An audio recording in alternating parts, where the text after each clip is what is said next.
Buenas tardes, profesor. Mi nombre es Jordi Guinamarca Curi y hablaré sobre la primera experiencia del primer estado en pull-up. En esta experiencia usaremos un interruptor como un sensor discreto y una resistencia de 1 kilo ohmio. En respecto a la pregunta, es un sensor pasivo, ¿no? Ya que cuenta con solo señal y tierra y está alimentada a una fuente de 5 voltios y nos pregunta si es que cuánto mide la señal de entrada y de salida.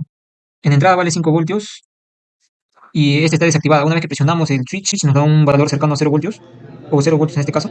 Ahora en el estado pull down, el switch va conectado junto a la fuente y después está conectado a la resistencia. Bueno, y ahí vemos la doble señal que va entre la salida del interruptor y la salida de la resistencia. El valor de la señal de entrada es cercano a 0 voltios y el valor de la señal de salida sería, si es que cuando presionamos el switch, el valor sería de 5 voltios, de que se podría decir que es el valor de la fuente. Muy buenas noches, profesor. En esta ocasión le habla el alumno Yanko Gomelazo Luis Enrique y en la experiencia número 2 hablaremos del funcionamiento y evaluación de un sensor analógico. Primero debemos determinar si es un sensor de tipo NTC o PTC. Para la temperatura corporal obtuvimos una resistencia de 2.128 kiloohmios y para la temperatura ambiente obtuvimos un valor de 2.375 kiloohmios. Según estos datos podemos afirmar que es un sensor de tipo NTC, ya que hubo una disminución de la resistencia debido al aumento de la temperatura. Además, este sensor sería parte de los sensores pasivos porque tiene dos cables, uno de señal y otro de retorno o tierra. También sería un sensor analógico, ya que generalmente los sensores de temperatura pertenecen a esta categoría. Para finalizar esta experiencia, medimos la señal de salida de estos sensores con un multímetro. En el caso de la temperatura corporal, obtuvimos un voltaje de 3.416 voltios y teóricamente mediante la fórmula del divisor de voltaje se obtiene un valor de 3.47 voltios. Para la temperatura ambiente obtuvimos un voltaje de 3.530 voltios y teóricamente se obtenió 3.52 voltios. Gracias. Hola profesor, mi nombre es Axel Antonio Escobedo y el día de hoy le voy a explicar la experiencia 3. Sensor de posición del acelerador CAR TPS. Este sensor se utiliza para monitorear la posición del acelerador en un motor de combustión interna. Bueno, lo que nos piden ahí es conectar el sensor a una fuente de 5 voltios y observar la señal de salida en el osciloscopio y en el multímetro. Y evaluar la señal de salida para 4 condiciones de operación.